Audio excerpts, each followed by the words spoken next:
কথাটা তো এমন ছিল না? আং পৈলা তুইপ্রাসা উলু আং বুবাগ্রা, ওয়ান লাস্ট ফাইট। এই বার্তাটুকু দিয়ে সহজ সরল উপজাতি তিপ্রাসাদের ভোট নেওয়ার কৌশল ছিল 2023 সালের বিধানসভা নির্বাচনে। এর আগে এডিসি নির্বাচনে ঝুলি ভরে দিয়েছিল তিপ্রামথার। স্বঘোষিত মহারাজ বলে খ্যাত মহারাজা প্রদ্যুৎ কিশোর দেববর্মন তথা রাজ পরিবারের কনিষ্ঠতম সন্তান, যিনি এ রাজ্যে বলেছিল তিপ্রাসাদের পাহাড়িদের অনুন্নয়নের দিকে রেখেছে দীর্ঘ 25 বছরের বাম শাসন কিংবা বর্তমানে বিজেপির শাসনেও এ রাজ্যের সহজ সরল উপজাতিদের বঞ্চিত, শোষিত, লাঞ্ছিত করা হয়েছে। এই বক্তব্যটুকু যখন দিয়েছিল রাজ্যের বুকে, তখন এডিসি নির্বাচনে সংখ্যাগরিষ্ঠতাও তুলে দিয়েছিল রাজ্যের নতুন রাজনৈতিক দল তথা এডিসির মসনদে যিনি বসে আছেন সেই তিপ্রামথার হাতে। পাহাড়ের অনুন্নয়নের ছবি এবং পাহাড়িদের এক প্রকার বিচ্ছিন্ন জীবনযাপন কাহিনী যখন তুলে ধরেছিল, তখন বলেছিল যে আর সেই দীর্ঘ লাইন লেগে রেশন তুলতে হবে না, সন্তান বন্ধক দিতে হবে না রেশন কার্ডের মতন জিনিস বন্ধক। তবে কেন এমনটা হচ্ছে বর্তমানে? কেন জনজাতিদের জীবন নিয়ে ছিনিমিনি খেলেছে মহারাজা প্রদ্যুৎ কিশোর দেববর্মন এবং তার দল? এই মুহূর্তে এই প্রশ্নটুকু আমরা করছি না, এই প্রশ্নই এখন উকি ঝুঁকি মারছে রাজ্য রাজনীতি থেকে। অম্পিনগর বিধানসভা কেন্দ্র 2023 সালের এই নির্বাচনে একটি অন্যতম হট সিট হিসাবে পরিচিত ছিল, কেননা এই কেন্দ্র থেকে বিজেপির রাজ্য সাধারণ সম্পাদিকা যিনি পাতালকন্যা জমাতিয়া লড়াই করেছিল, অপরদিকে বিরোধী দলের প্রার্থী ছিল তিপ্রামথার প্রার্থী ছিল পাঠানলাল জমাতিয়া। যথারীতি অম্পিনগর বিধানসভাবাসী পাঠানলালের হাতে ক্ষমতা তুলে দেয়। কিন্তু ক্ষমতা তুলে দেওয়ার পরও পাঠানলাল কি করতে পেরেছে? কেন এখনো বঞ্চিত হয়ে রয়েছে রাস্তাঘাট থেকে শুরু করে পানীয় জল? আজ অমরপুর বিএসসি চেয়ারম্যান রবীন্দ্র জমাতিয়ার নেতৃত্বে একটি প্রশাসনিক টিম গিয়েছিল অম্পিনগর বিধানসভা কেন্দ্রের তৈদু ফুলুক এডিসি ভিলেজে। সেখানে গিয়ে এক প্রকার চক্ষু চড়ক গাছ হয়ে যায় যে পানীয় জল থেকে শুরু করে রাস্তাঘাট এবং বিভিন্ন যাবতীয় সমস্যার আজও জর্জরিত রয়েছে। বিজ্ঞানের এই যুগে 21st সেঞ্চুরিতে যখন মানুষ রয়েছে, ঠিক তখনই রাস্তা নেই। এহেন ঘটনায় তিনি সরাসরি অভিযোগের তীর মারলেন পাঠানলালের দিকে, অর্থাৎ এডিসির শাসক তিপ্রামথার দিকে। আমরা কথা বলার চেষ্টা করব বিএসসি চেয়ারম্যান রবীন্দ্রবাবুর সাথে, সরাসরি তিনি রয়েছেন আমাদের সাথে। রবীন্দ্রবাবু শুনতে পাচ্ছেন? হ্যাঁ হ্যাঁ শুনতে পাচ্ছি। আপনি আজকে গেলেন এডিসি ভিলেজ ফুলুক এলাকায়, কিরকম দৃশ্য পরিলক্ষিত হলো? আচ্ছা, প্রথমে আমি আপনারা সাংবাদিককে নমস্কার, শুভেচ্ছা দিয়ে আমি একটা দুই চারটা আজকে, শুধু আজকে না, বিগত 11 তারিখ যে আমরা আমাদের যে সাংগঠনিক ভাবে যে আমাদের যে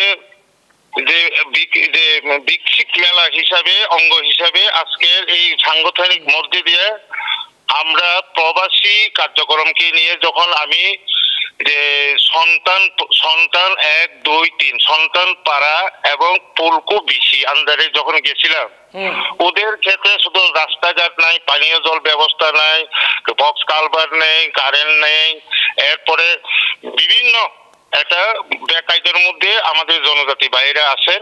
তখন আমি গিয়ে আমাকে তারা প্রশ্ন করছেন যে আমাদের বিজেপি থাকার সত্ত্বে ওখানে কেন পাচ্ছে না, সেটাই আমি এই হিসাবে তখন ওই যে এলাকার বাসীকে আমি প্রতিশ্রুতি দিচ্ছি যে আগামী 4-5 দিন মধ্যে আমি বিভিন্ন দপ্তরকে নিয়ে ওখানে অতিক্রম করে ইন্সপেকশন মাধ্যমে দিয়ে আগামী দিন কাজকর্ম দেওয়ার ক্ষেত্রে নিয়ে গেছিলাম আর কি। তো এখানে গিয়ে দেখছি আসলে প্র্যাকটিক্যালি কোনো রাস্তা নেই, 4.5 কিলোমিটার, যে পলকো হাই স্কুল থেকে সন্তান 1, 2, 3 পাড়ার মধ্যে 4.5 কিলোমিটার।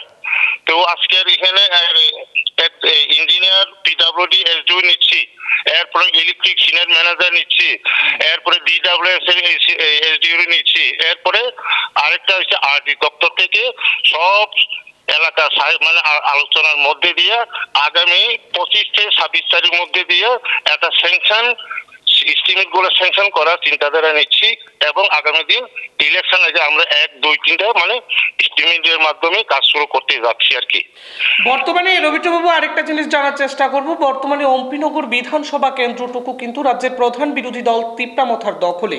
সেইখানে কি আমরা বলতে পারি যে যিনি বর্তমান বিধায়ক রয়েছেন কোথাও দুর্বলতা রয়েছে পাঠানলাল জমাতিয়ার?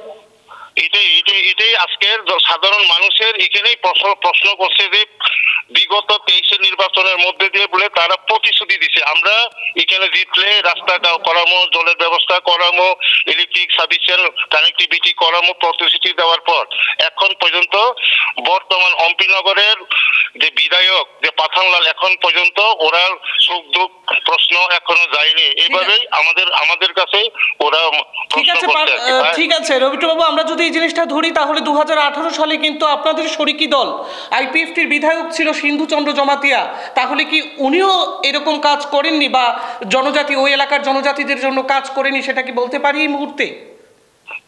উনি ওনাদের এটাই বলতে হবে। 18-তে প্রতিশ্রুতি দিল আমাদের সিন্ধু বাবু, এবার 23-এর নির্বাচনে পাঠানলাল বাবু বলে প্রতিশ্রুতি দিছে, এখন পর্যন্ত কোথাও একটা ইট টুকরা যায়নি বা জলের ব্যবস্থা যায়নি, কারেন্টের ব্যবস্থা যায়নি। কবে নাগাদ ওই এলাকাবাসীরা রাস্তা থেকে সবকিছু জিনিস পাবে? আমি আজকে যখন অন স্পটে থেকে যে এখানে যে রাস্তা এস্টিমেট গুলো নিয়ে কথা কইছি, পরে আমি চিফ ইঞ্জিনিয়ার লোক ডাইরেক্ট কথা বলছি যে আগামী 25-এর মধ্যে আমরা স্যাংশন দেওয়ার ব্যবস্থাপন করব। এখানে 4.5 কোটি টাকা ব্ল্যাক ডগের ব্যবস্থা এস্টিমেট সহকারে পাঠানো হচ্ছে, যে এটা যে জিওটেকের মাধ্যমে আমরা আবার আগামী হয়তো মার্চের প্রথম সপ্তাহের মধ্যে আমরা যাতে টেন্ডার দিতে পারি সেই ব্যবস্থা করার জন্য ওনাকে অনুরোধ করছিলাম। উনি অতি সত্ত্বর এই চিফ ইঞ্জিনিয়ার কথা দিচ্ছে যে আগামী মার্চের প্রথম সপ্তাহের মধ্যে উনি স্যাংশন গুলা দেব বলে আমাকে জানিয়েছেন। অসংখ্য ধন্যবাদ রবীন্দ্রবাবু আপনাকে। থ্যাংক ইউ, ধন্যবাদ। আপনারা শুনলেন বিএসসি চেয়ারম্যান রবীন্দ্রবাবু সরাসরি কিন্তু আঙুল তুলছে অম্পিনগর বিধানসভা কেন্দ্রের প্রাক্তন বিধায়ক আইপিএফটি নেতা সিন্ধুচন্দ্র জমাতিয়া। তারপরে 2023 সালে ত্রিপুরা বিধানসভা নির্বাচনের প্রাক্কালে ওই এলাকাবাসীদের ভোট বৈতরণী পার হওয়ার জন্য ওই এলাকাবাসীদের কথা দেওয়া হয়েছিল, প্রতিশ্রুতি দেওয়া হয়েছিল ওই এলাকায় রাস্তাঘাট, পানীয় জল সব কিছুরই সমস্যার সমাধান হবে। কিন্তু সরকার গঠন হলো, বিরোধী দলের তকমা অর্জন করলো, রাজ্যের যারা সহজ সরল উপজাতিরা রয়েছে ভোট দিয়ে 13খানা আসন ঝুলিতে দিয়েছে, কিন্তু তারপরেও তিপ্রামথা দল এবং যে বিধায়ক বর্তমান পাঠানলাল জমাতিয়া প্রতিশ্রুতি পালন করছে না। এই প্রশ্নটুকুই এখন কোটি টাকার হয়ে দাঁড়িয়েছে ওই এলাকাবাসীদের মধ্যে। তবে এই মুহূর্তে বলাই যায় যে সাধু সাবধান, ভোট কিন্তু একবার আসে না, আবারও যেতে হবে। আর তখন গেলে কি প্রকার হবে, ওই এলাকার মানুষ আপনাদের কি বিশ্বাস করবে, তা কিন্তু একবার ভেবে দেখবেন। সংবাদ এই পর্যন্ত, পরবর্তী আপডেট দেখতে চোখ রাখুন খবর জনস্বার্থের পর্দায়। ধন্যবাদ।